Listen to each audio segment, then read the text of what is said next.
doctor Alan Gold es americano, es expresidente de la Sociedad Americana de Cirugía, Plástica, Estética. Es una persona que ha estado muy interesada en la parte de la seguridad del paciente, que hoy en día para nosotros es lo primordial. Lo más importante hoy en día es dar a conocer al público y que el público sepa que la seguridad de su cirugía depende también de él. ¿Okay? Y el doctor es abanderado en este tema. Él es el presidente de la organización más grande a nivel mundial que acredita clínicas y hospitales internacionalmente. Entonces yo creo que es un gran aporte para este programa científico. I think one thing that we've learned in recent years with our ability to communicate better across the internet and in meetings in different parts of the world is that there is really a globalization of beauty. It's a one world concept. The world is flat. The world is flat economically, and the world is flat sometimes in terms of the skills of different people in different countries. I think that the surgeons in Colombia are very well trained. I think that they are innovative. I think that the quality of work that is done is as good as the quality of work done any place in the world. I think that plastic surgery in Colombia is alive and well. There are many well-trained surgeons. It may be a center for surgical tourism from other countries to come to Colombia, but there's not much reason for people in Colombia to leave Colombia to have their surgery. I think it's changing in different countries. It's somewhat different in the United States than it is in some countries. There are many Middle Eastern countries, for example, that you would never have thought would be centers of plastic surgery, but indeed in Iran, for example, there are huge numbers of rhinoplasty surgeries done. In spite of the traditional Muslim garb and the fact that the body is frequently covered in public, there are many body contouring procedures done in those countries as well. And I think that while in the United States the more common procedures would be breast surgery, would be eyelid surgery, would be rhinoplasty, would be facelift surgery, it may be different in different countries. There are many more specific procedures, like in the Asian countries, westernization of the eyelids, conversion of the Asian eye to a more Eurasian or European eye shape is commonly done. In Asian countries, noses are built up because they're frequently flatter, wider. In many of the European countries, noses are made smaller because the bridge is higher, they're larger. So it's different in different countries. And I think the concepts of beauty are somewhat different in different countries as well. Certainly there are some materials that are not well accepted by the body in any amount. And they may cause local infections, either early or late. They may migrate to other parts of the body. They're not well contained. The body doesn't wall them off and keep them from moving around. We're talking now about injectable materials, not injectables, not substances within implants like breast implants, but injectable materials. I think that to some degree it may be a matter of volume. For small areas, tiny little droplets of some materials are well tolerated and don't cause problems in the majority of patients. But it has to be medical grade, it has to be very pure, it has to be injected quite skillfully. The greater the volume of materials injected, rather than just to fill a line, perhaps to augment a breast or to augment a buttock, those amounts of material, no matter what they are very difficult to keep in a position and often will shift, will migrate.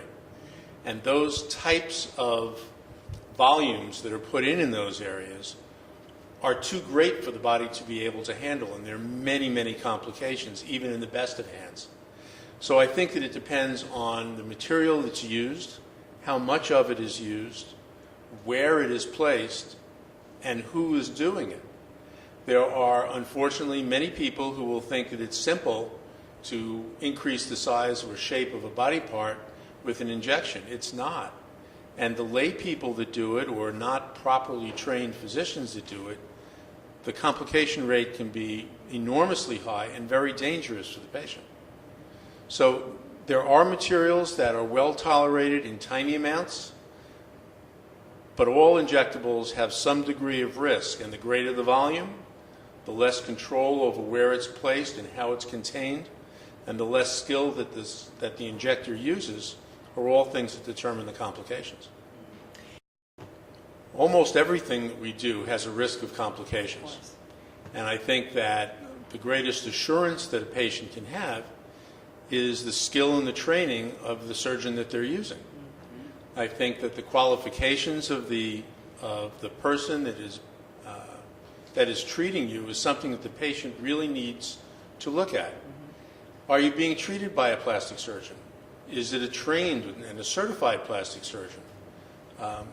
Is the process or the treatment that they're giving you, is that something that has been proven? Is it an experimental thing? Is it something that is approved by your government agencies to be able to do? Is it something that they're able to do in a hospital?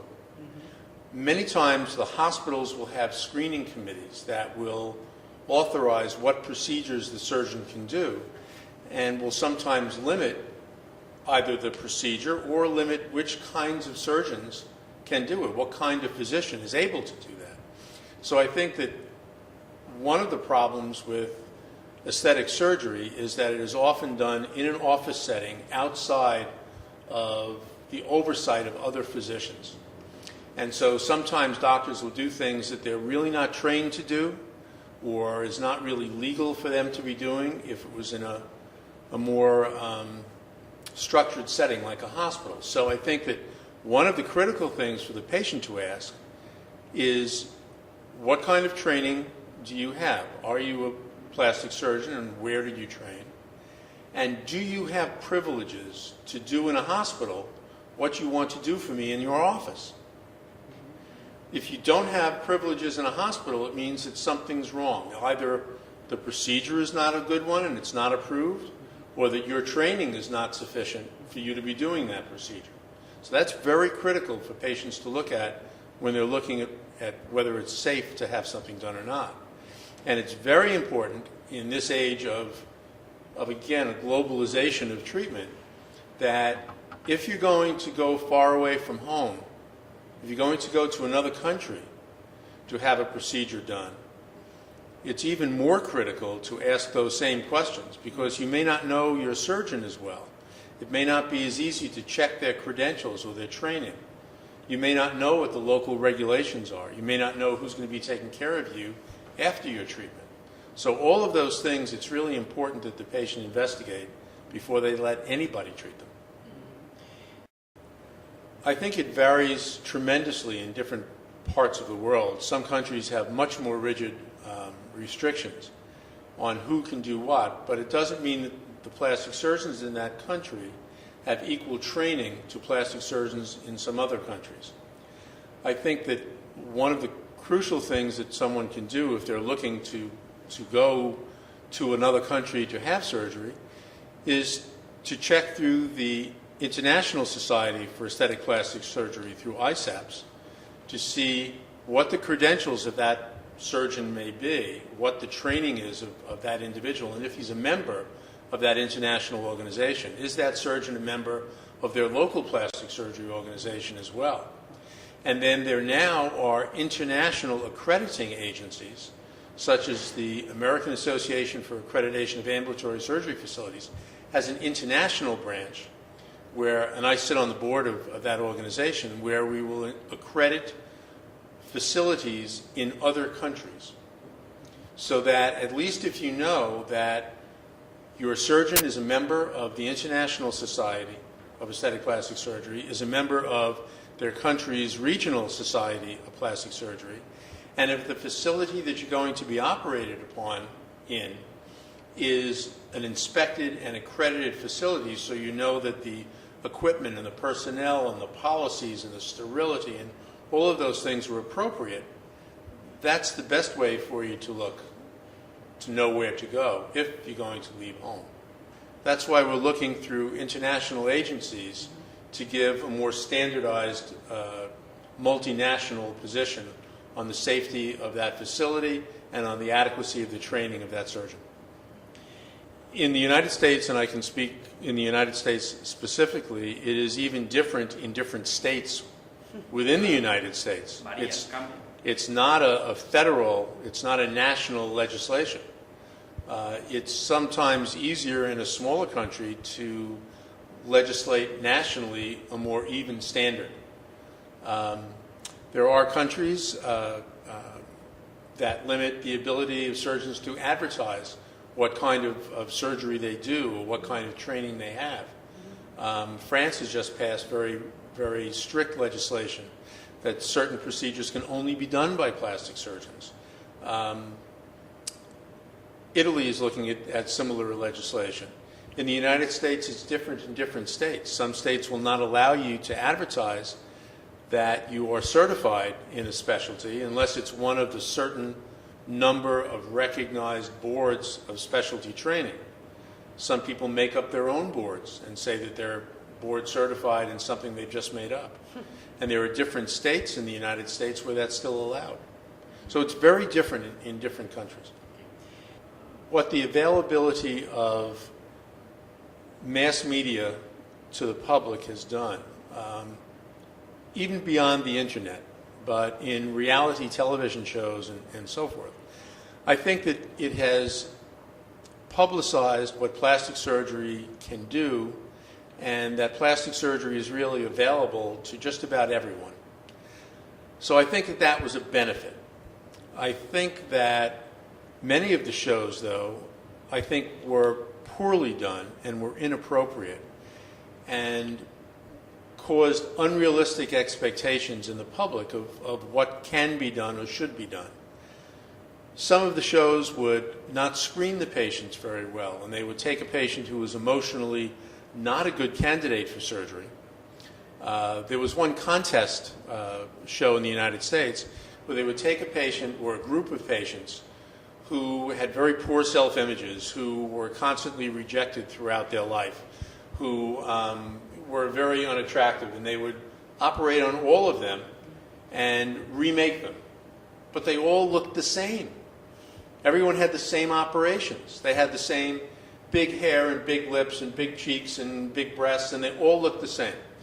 And then they would have them in a contest where after they thought that they really looked wonderful and they were feeling good about themselves, and then they would pick a winner.